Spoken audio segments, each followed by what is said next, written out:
సర్వత్ర గోవిందనామ సంకీర్తనం గోవింద గోవింద.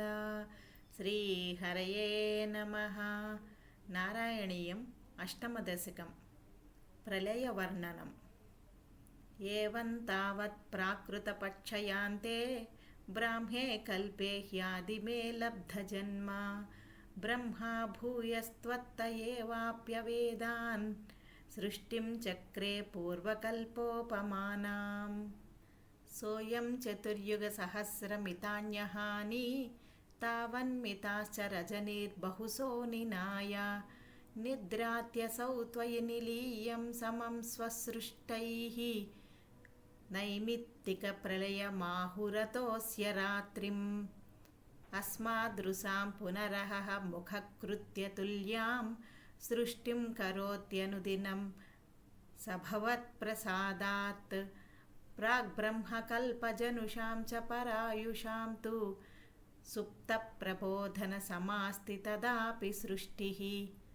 పంచాదశబ్దమధునా స్వవయోర్ధరూపం ఏకం పరార్ధమతివృత్య హి వర్తతేऽసౌ తత్రాంత్యరాత్రిజనితాన్ కథయామి భూమన్ పశ్చాద్దినావతరణే చ భవద్విలాసాన్. దినావసానేధ సరోజయోనిః సుషుప్తికామస్త్వయి సన్నిలిల్యే జగంతి చ త్వజ్జఠరం సమీయుః తదేదమేకార్ణవమాస విశ్వం తవైవ వేషే ఫణిరాజిశేషే జలైకశేషే భువనేస్మశేషే ఆనందసాంద్రానుభవస్వరూపః స్వయోగనిద్రా పరిముద్రితాత్మా.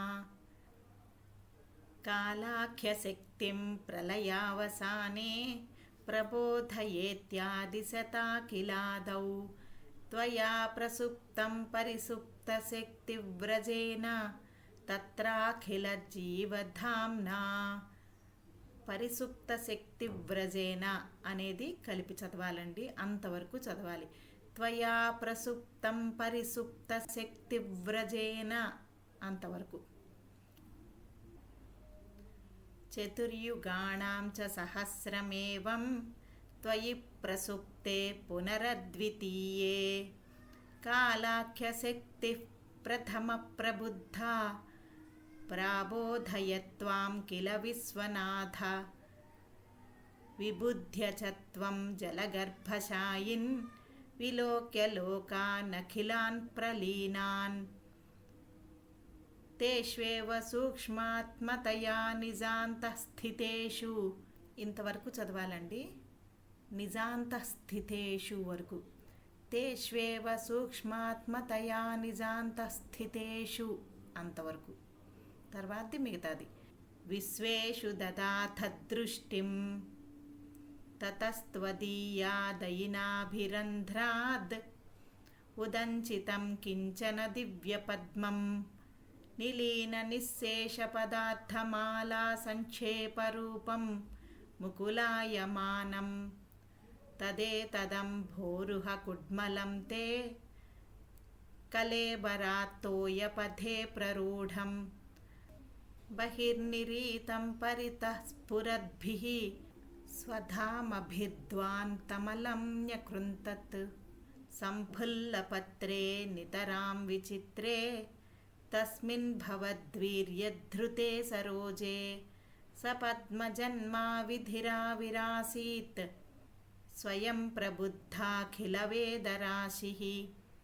అస్మిన్ ప్రరాత్మన్ననుపాద్మకల్పే త్వమిత్తముత్థాపితపద్మయోనిః అనంతభూమా మమ రోగరాశిం నిరుంధి. నిరుంధి వరకు కలిపి చదవాలండి. వాతాలయవాస విష్ణో. ఇది అష్టమదశకం సమాప్తం. సర్వత్ర గోవిందనామ సంకీర్తనం గోవింద గోవింద. శ్రీహరయే నమః.